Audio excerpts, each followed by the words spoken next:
నంద్యాల జిల్లాలో చిరుత పులి బోన్లో చిక్కింది. కొన్ని రోజులుగా ప్రజలను భయభ్రాంతులకు గురిచేస్తున్న చిరుతను పట్టుకునేందుకు ఫారెస్ట్ అధికారులు తీవ్రంగా గాలించారు. పలు చోట్ల బోన్స్ ఏర్పాటు చేశారు. సిరివెల్ల మండలం పచ్చళ్ల సమీపంలో ఏర్పాటు చేసిన బోన్లో చిరుత చిక్కుకుంది. ఫారెస్ట్ చెక్ పోస్ట్ దగ్గరలోని టోల్ గేట్ సమీపంలో ఏర్పాటు చేసిన బోన్లో కుక్కను ఎరగా వేయడంతో చిరుత వచ్చింది. చిరుతకు వైద్య పరీక్షలు చేసిన తర్వాత అటవీ ప్రాంతానికి తరలించనున్నారు. మనుషులపై దాడి చేసిన చిరుత ఇదేనా కాదా అని నిర్ధారించనున్నారు. ఇటీవల చిరుత దాడిలో ఒక మహిళ చనిపోయింది. మరో ఇద్దరిపై దాడి చేసిన చిరుత వాళ్ళని చంపేయడం కూడా జరిగింది. చిరుతను తిరుపతి జూకు తరలించనున్నట్లు ఫారెస్ట్ అధికారులు తెలిపారు. చిరుతను అటవీ శాఖ అధికారులు బంధించడంతో గ్రామస్తులు ఊపిరి పీల్చుకున్నారు. మరో చిరుత కూడా సంచరిస్తుందని గ్రామస్తులు చెబుతున్నారు. ఆ చిరుతను కూడా బంధించాలని గ్రామస్తులు విజ్ఞప్తి చేస్తున్నారు.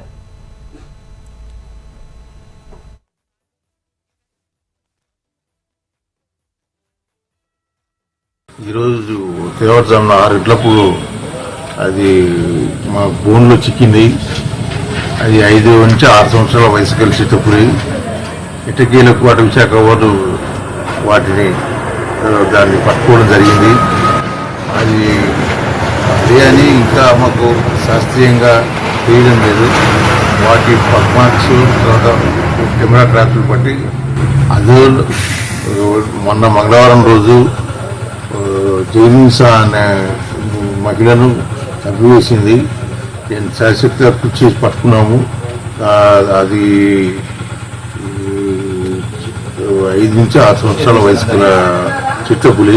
దాన్ని తీసుకుపోయి జూలో మేము వదిలేస్తాం. తిరుపతి ఎస్వి జువాలజికల్ పార్క్ లో వదిలేస్తాము.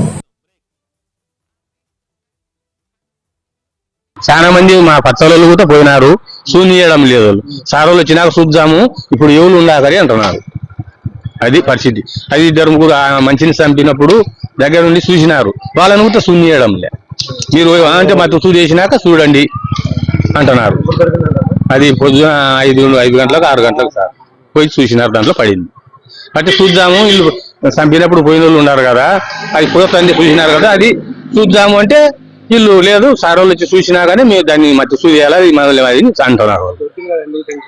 టెన్షన్ అంటే సార్ అడవి కాబట్టి ఇంకా 2-3 ఊత ఉన్నాయని అంటున్నారు సార్ ఆడోళ్ళు. అట్లా అదే కాదా అని మనకి డీటెయిల్ తెలియదు కదా.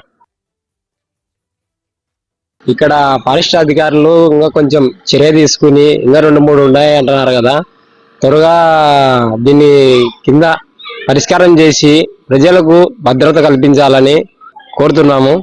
ఇంకొకటి చుట్టుపక్కల ఏదైనా కూడా కంచె కానీ చుట్టూరు దానికి రాకుండా చర్యలు చేపట్టాలని, తొందరగా మెరుగ్గా చేయాలని కోరుతున్నాము.